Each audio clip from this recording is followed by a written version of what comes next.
Bonjour et bienvenue dans le journal de QH Info, les titres à la mi-journée.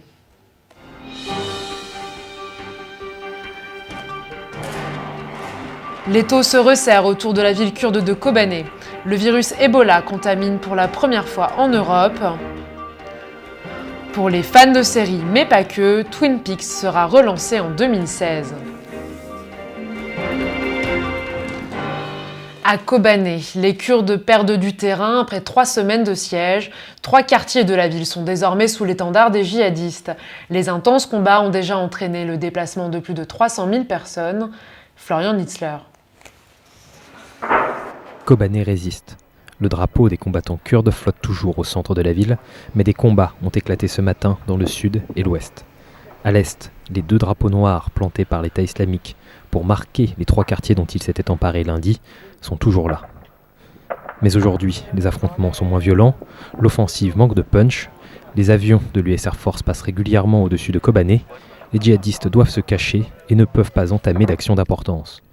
3 attaques aériennes ont eu lieu ce matin, contre une par jour, en moyenne, depuis le début de la bataille. Alors le répit vient du ciel, mais d'où viendra le salut?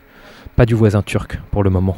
À quelques centaines de mètres de Kobané, les canons turcs pointés vers les assaillants djihadistes depuis plusieurs jours restent silencieux. L'autorisation par le Parlement d'une possible action militaire contre l'État islamique n'a rien changé. Ankara hésite. Les défenseurs kurdes de la ville sont proches du Parti des travailleurs du Kurdistan, l'ennemi juré de la Turquie. Mais sans l'aide du puissant voisin, les assiégés ont peu de chance de s'en sortir. Faute d'armes lourdes, Kobané ne tiendra pas longtemps si les djihadistes attaquent en force.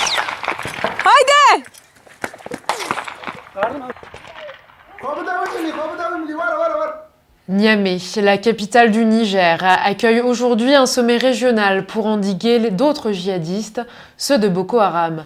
Responsable de plus de 10 000 morts et de 700 000 déplacés, l'organisation islamiste ne cesse de progresser dans le nord-est du Nigeria. Christophe Carnino. À l'image du chef de Boko Haram, Aboubakar Shekau, rien ne semble pouvoir empêcher la montée du groupe islamiste en Afrique de l'Ouest. Au moins 8 personnes ont été tuées hier dans une ville de l'extrême nord du Cameroun après une attaque à la roquette attribuée au groupe nigérian. C'est dans ce contexte qu'un sommet régional se tient aujourd'hui dans la capitale du Niger, Niamey. Car lutter contre Boko Haram devient une priorité. Le gouvernement nigérien veut coordonner ses efforts militaires avec ses voisins du Nigeria, du Tchad et du Bénin. Ces derniers mois, les combattants islamistes ont pris le contrôle de plusieurs localités frontalières de l'extrême nord du Cameroun, où ils multiplient les assauts malgré le déploiement de troupes d'élite. Boko Haram menace désormais de s'emparer de la capitale de l'État de Borno, dans le nord-est du Nigeria, un carrefour régional de près d'1 million d'habitants. Plus de 10 000 personnes, majoritairement des civils, ont été tuées dans les attaques de Boko Haram. Le conflit a également fait plus de 700 000 déplacés, dont 100 000 dans l'est du Niger. Et nous sommes toujours sans nouvelles des 200 lycéennes enlevées par Boko Haram il y a déjà plus de 6 mois. Ebola arrive en Europe. Une aide-soignante d'un hôpital de Madrid vient d'être contaminée. Elle s'occupait de 2 missionnaires espagnols rapatriés après avoir contracté la maladie en Sierra Leone. Ils sont décédés depuis. À Madrid, l'inquiétude monte. Récit de Raphaël Takar. Une prise en charge sous haute surveillance. L'aide-soignante contaminée par le virus Ebola a été transférée à l'hôpital de La Paz au sud de Madrid, ce même hôpital où sont morts 2 missionnaires infectés. Ce matin, l'incertitude règne. Placée en quarantaine, son état de santé serait pour le moment stable. Inquiets pour leurs collègues, infirmières, médecins et personnel de l'hôpital craignent d'une propagation du virus. Tout le monde est un peu effrayé, enfin moi je le suis. Plusieurs personnes ont été en contact avec elle avant que les tests ne soient réalisés. La trentaine de personnes en contact avec elle ont été prises en charge. L'évolution de son état de santé est aujourd'hui suivie de près. Pour les autorités, le cas est inquiétant. Toutes les mesures de sécurité semblaient pourtant avoir été prises. Nous cherchons à savoir d'où vient la contagion et on veut vérifier que tous les protocoles ont été strictement respectés.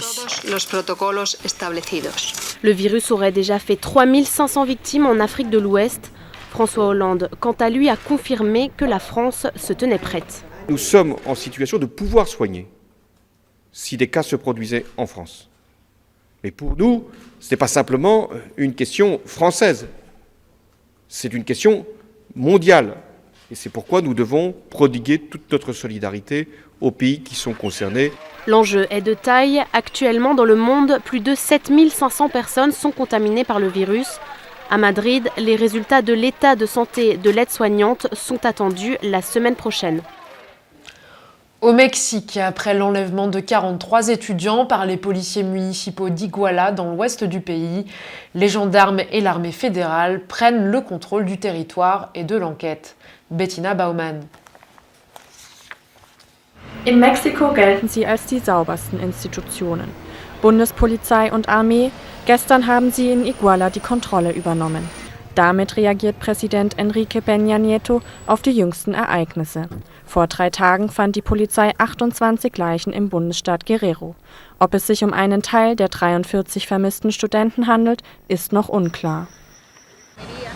Es fühlt sich sicherer an mit der Unterstützung der Armee. Andererseits sind wir auch traurig, wegen all der traurigen Ereignisse, die niemals hätten passieren dürfen. Aber so ist es eben. Wir hoffen einfach, dass Gerechtigkeit herrschen wird. Die Armee hat die Polizei von Iguala vollständig entwaffnet. In einer Militärbasis im Zentrum des Landes werden die Beamten außerdem verhört. Und auch ihre Waffen will man untersuchen. Die Maßnahmen, die die Bundesregierung ergriffen hat, zielen darauf ab, dass die Verbrechen, die das Leben in der Region erschüttert haben, nicht ungestraft bleiben und dass die Täter gefunden und bestraft werden.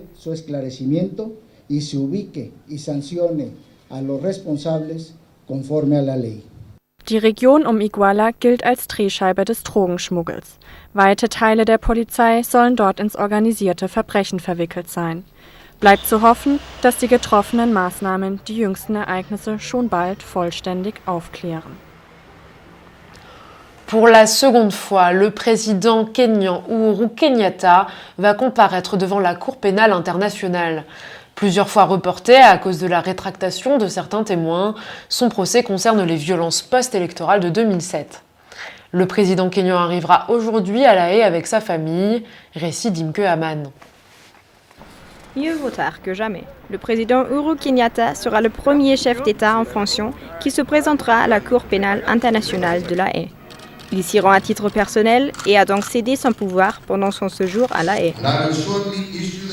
Je vais rédiger l'avis juridique nécessaire pour que le vice-président William Ruto puisse agir en tant que président pendant que je pars à La Haye, aux Pays-Bas. Uhuru Kenyatta est accusé de crimes contre l'humanité suite aux violences post-électorales 2007-2008. Après l'élection de Mwai Kibaki en décembre 2007, les partisans de son adversaire ont protesté. Des manifestations qui ont vite tourné en violence ethnique. 1 millier de personnes tuées et plus de 600 000 déplacés.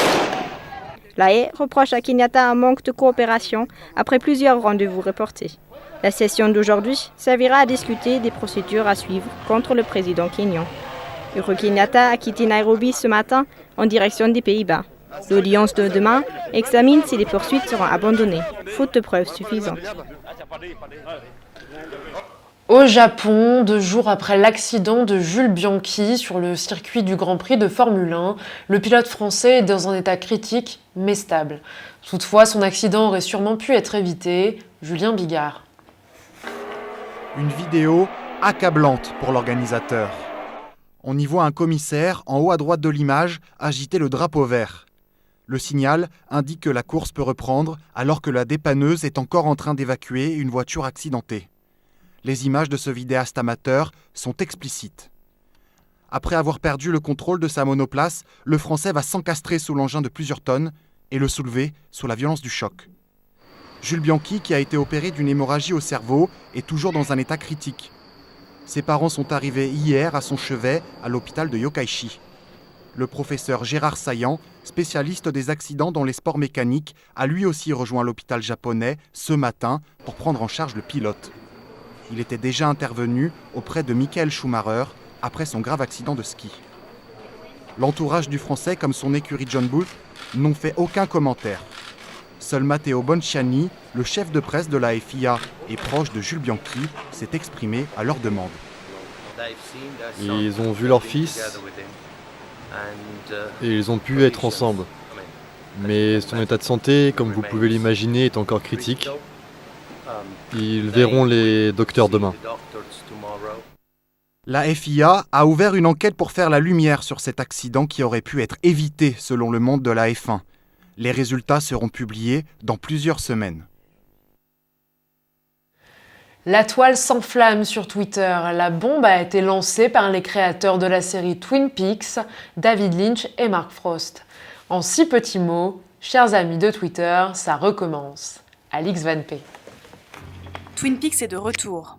À l'issue de 2 saisons pleines de rebondissements, une phrase culte de l'héroïne avait nourri l'espoir des fans. Je te reverrai dans 25 ans. Voici la dernière apparition de David Lynch, acclamé devant une salle comble pour la diffusion de scènes coupées de la série.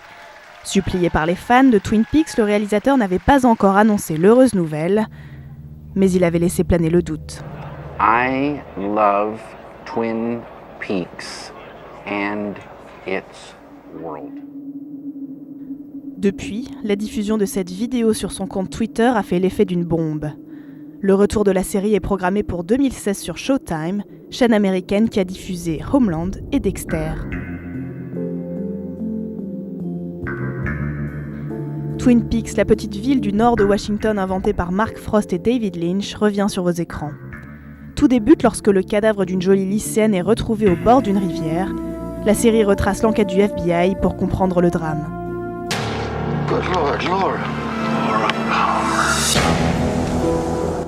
Était-ce la séduction ou une illusion?